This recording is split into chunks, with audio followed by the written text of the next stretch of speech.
Welcome to the Mike Litton Experience Podcast. Mike has over 31 years experience in real estate, finance, and investing. He's passionate about being a father, a teacher, a realtor, an investor, and a leader. Everyone has a story, and our passion is to help them tell it. And now, introducing the host of the Mike Litton Experience, Mike Litton. So what can you expect from the Mike Litton Experience? You can expect stories that will inspire, motivate, advice that will sharpen your focus, and expert information on real estate, finance, and market conditions. Claudia Zaker, thank you for being on the Mike Litton Experience. My pleasure. I am so excited to get to hang out with you. So as we talked about, everybody has a story, and our passion is to help them tell it. So with your permission, we're going to start with where you were born, go all the way up to today, and then we can talk about anything you'd like to talk about today. I'd like to talk about Real Broker, if that's okay, and the hub at Eastlake where we're sitting. Yes. I'd love to talk about that and let people know how amazing it is here. So thank you for hosting us and letting us come here and do this. Thank you. So let's start with where you were born. Where were you born? I was born here in San Diego. Oh, yeah? Sunny San Diego. So you're yes. a native? I am a native So San you Diego. grew up here? I grew up here. Okay. Yes. So what was your favorite thing about growing up here? Gosh, well, I grew up actually in Chula Vista, here in the city, In so Chula I have Vista, yeah. not left. Born here, raised here, and still here.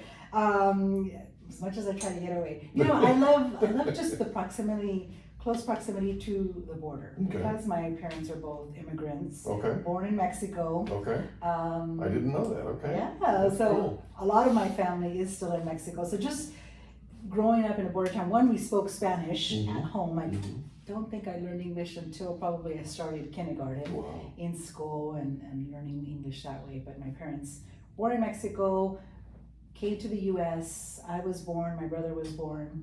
And so that's what I love about being in San Diego. It's just it's a melting pot. Yeah. Yes, the U.S. diversity, yeah. But the diversity here in San Diego and being so close to the border and just being able to, hey, you know what, today I feel like having some really good tacos. Let me just cross the border and being able to visit family there. And it feels like you've just traveled, to the other part of the world. It's like a But different yet, world. it's just a few miles away. So that's probably one of the And by the way, the tacos don't get much better than they are in down there. So yeah, trust me. Mexican food all around That's is right. just That's the right. best here in We San have it Diego. knocked out of the park here. If you ever go to like Arkansas and try to have Mexican food, you'll understand. Yeah, exactly. You'll really exactly. appreciate it, I promise.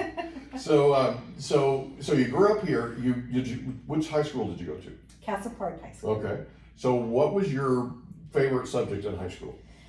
Gosh, funny enough, I think it was English. Okay. I believe it was English. Okay, that's all right. That's Even cool. though that wasn't my first language. Yeah. But I loved, actually just growing up, in school, I was always seeking, challenging, whether it was to be running for ASV or running for, I don't know, secretary or whatever it was of the board. So just being in any subject or any area where I would get in front of an audience and speak and just be passionate about something, whether it was, hey, let's bring in a different type of chips for the lunch variety, for the kids, I was like, yes, let's get on board, and however it was. So I guess it was more of, I don't know, if I could pick a topic, it would be English. Okay.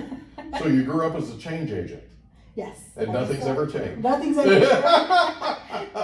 changed. I get a feeling your entire life story is going to be about being a change exactly. agent. Yes. That's cool though, that's cool. So you graduate from high school. Yes. Then where do you go?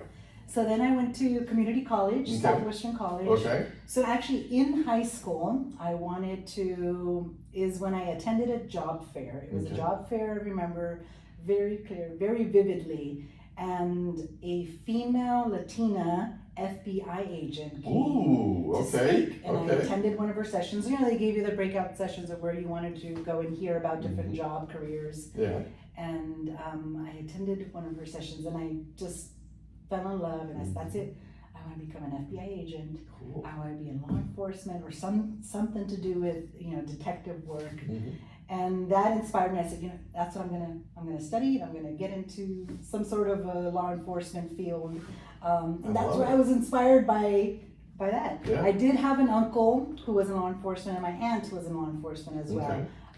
So I, had firsthand experience being exposed to that. Some role models for you. Yeah, some role models, but that definitely geared me, because I did grow up in an area where it was, it wasn't the, how should I say it? It was an underserved area of the community where, my majority Hispanics, and we didn't have all the fancy equipment and the football field and all these resources. So when I went to this job fair, which is at a different school, and I got to learn these different fields, I didn't know what I was going to do after high school. I didn't know what college, what I was going to study. My parents, were working class. Just my dad was working in hotel business. Okay. And then my mom was a cake decorator working in bakeries. Okay. So I didn't know what I was going to do. I didn't really have that, path of what to do or where to go. So that was a good way for me to learn, what is my passion? Sure. I was good at organizing and getting people to rally behind a certain idea, right? Obviously, yeah. I went into a Southwestern College for my administration of justice. And then I went on and I did National University. So let me rewind. Okay, let's rewind. So rewind. High school, senior year, I was pregnant.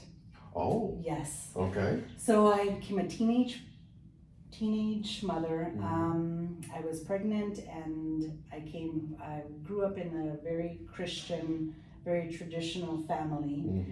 And there was no way I was going to tell my parents this, because I was thinking of getting an abortion.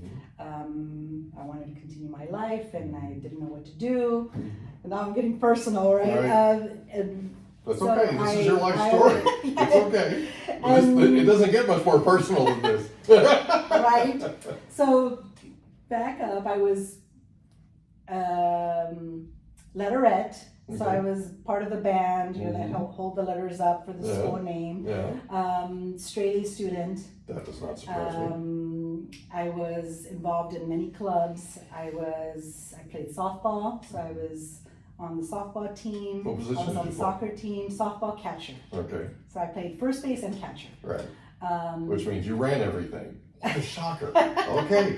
And then soccer as well. I was on the soccer team. So I was very much involved, kind of your all around good student, went to church, and one bad decision, being influenced by popularity in kids and heading down that path. I was pregnant. Found out when I was about 2 months pregnant. Didn't know what to do. Told my cousin. I said, "Will you take me down to the clinic?" I didn't want to tell anybody else, and I only told her. Well, she ended up telling my aunt, who called my mom. Right. And as I was walking out the door, walking out the door and I was just ashamed, right? Just part of a Bible study group and very much involved with the church. This was devastating. So I was walking out the door, and my mom stopped me, and she says, "I know you're pregnant, and let's sit down and talk." I was on my way to the clinic, sat down with her, and we spoke, and she says, of course, yes, we're unhappy about the decision you made, but this is a child, and I'm going to help you raise this child, and you're going to have this child. I'm going to step in. You're going to continue with all your goals and everything you want to accomplish in your life, and you're going to have this baby. God bless that woman. Right? Yes. Now I'm like, oh my goodness, thank you, Mom, and thank you that you were there. I've met that baby, by the way. Yes, you have. She's world class. Yes, she's an amazing human being. She really is. And so I was a teenage mom, and it would just, you can imagine, my world was just turned upside down coming from, and my parents did everything right. It was just something that Life. happened, and life that happens, and just a decision that I made, and a beautiful being came into this world, and I'm so proud of her. I am too. Yes, she's amazing. We'll talk about her. And I'm then, one of her biggest fans, by the way. So from then, FBI was no longer something that I needed to do because it was going to take me away for months. Yeah, can't be away from the baby. And I couldn't be away from her. So I said, okay, what else am I going to do? Because I still wanted to be in law enforcement. I wanted to be a detective. So I said, you know what? I'm going to join the sheriff's department. So I continued through school. My parents couldn't afford to pay for my college, so I worked 2 jobs, had a baby, and continued to school to pursue my criminal justice degree. Life turned, and I did a lot of national universities, so I could work from home. I could do school from home and work at the same time, so it was flexible for me. Didn't end up finishing my career. I didn't get my 4-year degree. I did about 3 years of college, and then I joined the sheriff's department. Before then, I worked in downtown San Diego where I met my husband, who now we're married 20 years, now married. So yeah, joined the sheriff's department and loved it, loved every minute of it, went through the academy, finished and started working. I had to do work in the jail system before I could go out in the field. And for the first couple of years, right? Yes. So you have to, when you join the San Diego County Sheriff's Department, I don't know about other sheriff's departments, but San Diego County Sheriff's Department, you have to work in the jail, the county jail for a couple of years. And then you get a chance to go out into the field. So I loved it. I grew up in martial arts because my uncle had a taekwondo studio, and then in college I did judo. So I already loved, being in, whether it was martial arts or some sort of a structured environment. So the sheriff's department was just a breeze, and the academy was just, I loved it. That's perfect. Learned how to shoot a gun and tactical and all that stuff. So I loved it, and that's where I thought the path was going to be. And then I got married. And my husband had never even seen a gun, let alone hold a gun, and now he's married to, someone who wears a badge and handcuffs and. Right. You should have interviewed me first and then questioned him about that. I love it.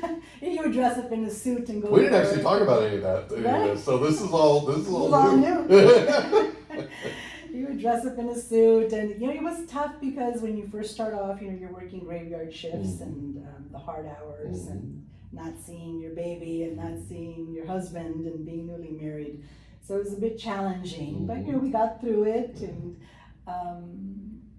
what else is next? Should I go into what comes after? Go ahead. All right. This is your story. So I would say Brianna was about 4 years old when Max and I started dating and then got married. So she was pretty young, and I pursued the career that I wanted to. And my mom did help me raise her, and she was a big part of her life. Growing up for the first 4 years so that I can finish doing what I needed to do. Yeah. And got married. We had a nice big wedding down in Mexico. Had our families both from his side and my side. The Persian family and the Mexican family, big party. So I was Orendine, that's my maiden name, and then I had to switch, remember my badge to Zaker, because now I was Zaker, Deputy Sheriff Zaker from Deputy Orendine. Loved it. Then we started, so when we got married, Max had several rental properties, and he had a little portfolio of rentals, and I started helping him, painting whenever a tenant would move out, and then he would say, I have this opportunity, I'm going to buy this property, I'm going to fix it up, and then we're going to sell it. And he had another career. He wasn't in real estate. Yeah. So I was helping him. Yeah. And I started learning about how to fix up properties and rent them out and collecting rent, and and I got really close with our realtor, and we were making him a lot of money with our broker, representing us, and we started doing more properties, and this was probably in early 2000s. And my husband said, maybe you should get your real estate license just on the side, so that we could use your license when we're purchasing property and, save on the commission and, represent ourselves. Right. I didn't know it was going to be that hard, right? Realtors. You made it sound easy. I made it sound easy. Just get your license, save us some money. Sure. I said, okay, that sounds good. Part-time. So I got my license. I had always been good at in school taking tests, whether it's probably my memory, I don't know, because that's what it was, right? We're memorizing a lot of laws and everything else. So I passed the first time around. That was a breeze. What year was that? That was in 2003. Okay. 2003. And how old was Brianna? So Brianna she was born in 95. So she was 8. Yes. Okay. Yeah, 8 years old. Yes. So I got my. So you're still a sheriff? Yes, I'm still a sheriff. Right. And I you're got my out. license. So as a sheriff, are you a detective yet, or are you just out in you're on patrol? Yes. Okay. Yes. So I'm just working. I did get to work with a specialized unit, which was pretty cool. Did a lot of undercover work with narcotics and gang. I was the only female on that team, which was pretty cool. Yeah, pretty cool to be surrounded by talented guys and just feel like I was part of the group and they could hang in there, right, with the men. Absolutely. And I bet you hung in there and ran circles. Yep. I met you, by the way. Pretty, I was pretty tough. I was a tough girl, so it was pretty cool. My friends loved to see me in uniform, and then I could, let my hair down and wear the heels. Right. But I could also get tactical and love that and go shooting, and so that's a lot of things that I know people are very part of me that people are surprised to hear about when they see me now. So how long did you have your license and you were still with the sheriff's department? I would say together probably a year. Okay. A year of crossing over. So at the same time I was representing our own transactions, learning that, and then I started helping friends, my husband's friends, my friends, assisting them, and it was tough. I mean, I was full-time sheriff and doing that at the same time. And a mom. Yeah. Yes.